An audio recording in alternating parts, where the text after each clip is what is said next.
I'm Pounder Riders. You may remember me from such movies as The worst team in the AFL video. and 20th AFL team video. So guys, welcome back to the channel, and I just have to say to start off with, thank you so much for the support on part 1 of the 20th AFL team video that I did just a few weeks ago. I really appreciate the support, and the channel has grown like crazy, so again, thank you so much. Now, I wasn't actually planning on making a part 2 to this topic, but you guys gave so much interesting feedback on the last video, so I thought why not make a part 2 and take a look at more prospects of which places in Australia and outside of Australia can hold an AFL team and become the 20th team in the AFL. Hey you, yeah you, I saw your little TikTok brain losing focus. Make sure to switch on and check this out. BR Designs, our very own design company, is your one-stop shop for all your AFL prints. We have designs for every single team, so make sure to head down to the description below and make sure to use our unique features of scanning the QR code will actually bring up on your phone the highlight that you have the design for. And also, before you check out, make sure to use code 20team for 10% off your purchase for the next 48 hours. So getting quick, guys, let's get back into the video. Now, I do need to clear up a mistake I did make on the last video. So when talking about WA, I did look at the Joondalup area and read a quote from the Mayor of Joondalup saying that a team in Joondalup would work as a northern identity, not just a Joondalup identity. Now, I understood this as a Northern WA identity and not a Northern Perth identity, but I do have to apologise for that mistake, guys. So I thought, let's revisit WA and take a look at the prospect of a Northern Perth team as the 20th team in the AFL. Now, just a quick disclaimer as well, when I'm looking at the flaws of certain prospects, by no means do I have any ulterior motive towards looking at them, but just taking a clear view on both sides. So let's break it down. So first of all, let's just take a look at a few statistics. So in the Ray Morgan survey, back in 2018, 1 million footy supporters were found in WA, and 13.5% of them were AFL club members. Now, we're looking at a couple of northern suburbs in WA. The few mentioned by the Joondalup mayor was Joondalup, of course, with a population of approximately 160,000, in Warnaroo, which is 210,000. Now, of course, there are other northern suburbs around WA, but those two combined already make up 370,000, which is quite a big margin. But of course, population isn't everything, but there are a lot of other positives when it comes to a WA team. Now, also having a third team in WA would actually help quite a lot with having a 10th weekly game created for the 20th team's inclusion, and could also make way for a double header on Friday night, with Perth teams being able to host extra games. And even if it's not utilised in that way, having an extra game in WA every single week does help with the time zone difference. So revisiting the idea of a third team, which is based in the northern suburbs, I actually think it's a very viable option. Now, one of the flaws that I had with the North of Western Australia team was the fact that I was expecting that they would have to build a brand new stadium.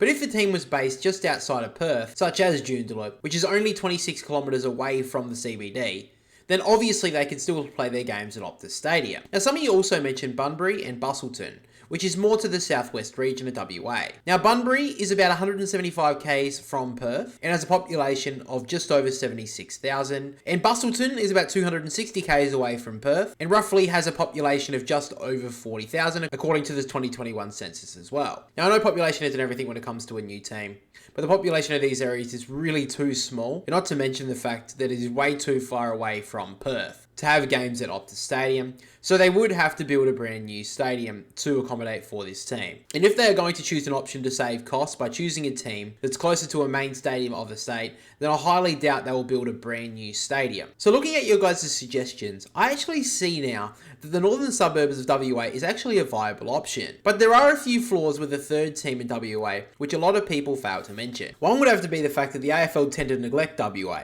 especially the exposure of the teams outside of WA. We barely get to see them play, now mostly because the time zone difference means that the majority of their games are played late, which does mean that they're rarely broadcast on free-to-air television. Unless you are a mad footy fan, you probably don't know how the WA teams are going. Now, another big flaw would be attracting players. Now, yes, both Fremantle and West Coast Eagles have been able to attract homegrown players back to the state. However, one club in particular in WA struggled to recruit players and retain them in Fremantle. The Dockers have had a massive problem with kicking goals for years now, and even when Fremantle's best ever player was still playing, in Matthew Pavlich, they could never get someone to match up with him. And to this day, they still cannot lure a big key forward to the club. Now, because West Coast have such a successful history and are one of the richest clubs in the AFL, you can see why they can recruit players to the club pretty easily. I mean, look at last year's trade period. Fremantle weren't able to trade anyone in, even though they were more successful than West Coast last year and in the past few years. But West Coast was still able to attract a small forward in Tyler Brockman and ruckman in Matt Flynn. So if WA were to introduce a third club to their mix, does that mean they can still keep Fremantle as a relevant football club to head to? Why would someone want to head to Fremantle if you have the signing bonuses of joining the new club or heading to a successful club like the West Coast Eagles? So yes, it is great and exciting to have a brand new team, but we can't take away from the clubs that we already have established. This is why I don't think we can have a third club in SA. I live here and I don't think we can accommodate for a club like Norwood, which I did talk about in part 1, because they will make a big hit to supporter numbers for Adelaide and Port Adelaide. Now I do think a third club is more viable for WA because of the population numbers and having it in a northern identity as well. However, we have to be careful about bringing a club into an established football state. So of course they can thrive, but not impact the current clubs in the state. Now another big prospect you guys were big on was the ACT or Canberra. Now the closest two AFL clubs to Canberra are in New South Wales, being the Sydney Swans and the GWS Giants. Now my main component as to why I didn't actually take a deeper look into Canberra in the first video was the fact that the Giants have staked their claim in the Canberra area to the wider public. But with so many people mentioning them as an option, I thought we should take a closer look. So first of all, let's take a look at the population, and Canberra's population in 2024 is approximately 267,000. Now that is the third lowest out of all the capital cities in Australia, but population isn't a massive deal in my opinion.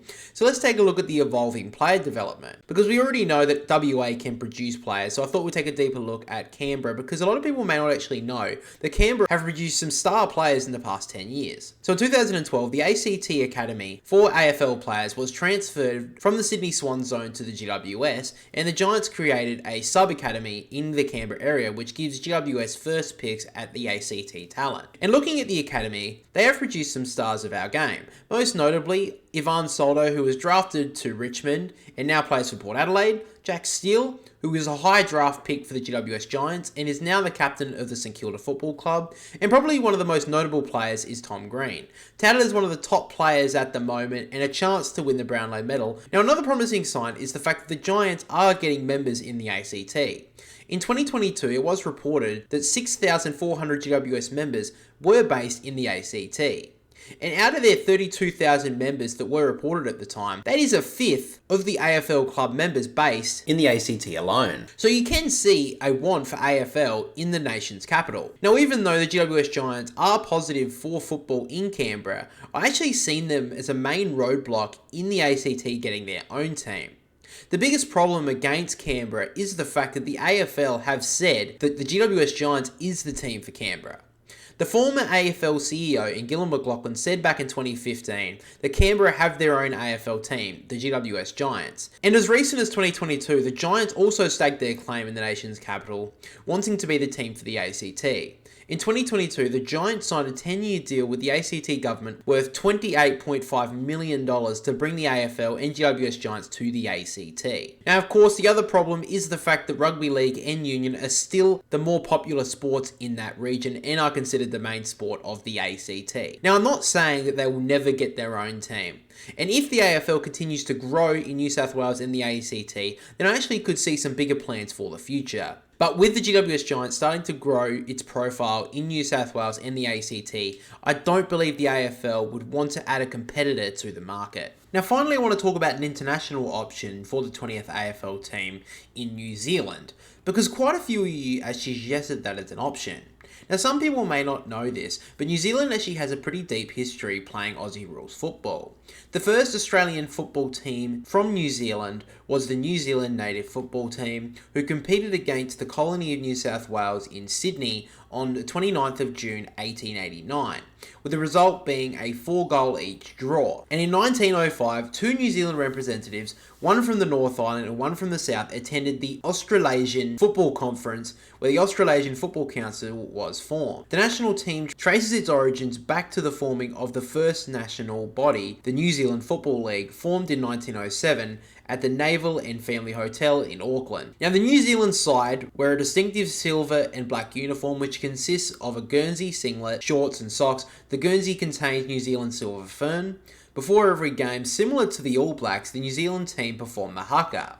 Now the moniker of the team is the Hawks, having originally adopted the Falcons moniker in 1997, and AFL New Zealand sought to change the name in 2017. But in more recent performances, since 2009, New Zealand's under-20s and the under-18 since 2011 have competed against the Victorian Amateur Football Association under-18 squad in Christchurch, Wellington and Auckland, and unfortunately they are yet to defeat the VAFA. Since 2012, the national side has played against the National Australian under-17s team. The first game was won convincingly by the AFL Academy by 91 points, and in 2014 New Zealand came within a goal in the final minutes to lose by only 4 points, the closest it has ever been to a historic defeat of Australia at underage level.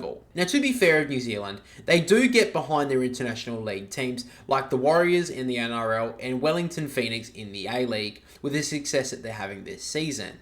But there is definitely not enough support for Aussie rules football in New Zealand at the moment. When researching the popularity of AFL in New Zealand, there were reports of it growing, but nowhere popular enough to grant them a team. In fact, sports like tramping were mentioned before Aussie rules as a popular sporting code. So I think it would be very exciting to break into the international market for the AFL, but sadly it is just not a viable option anytime soon.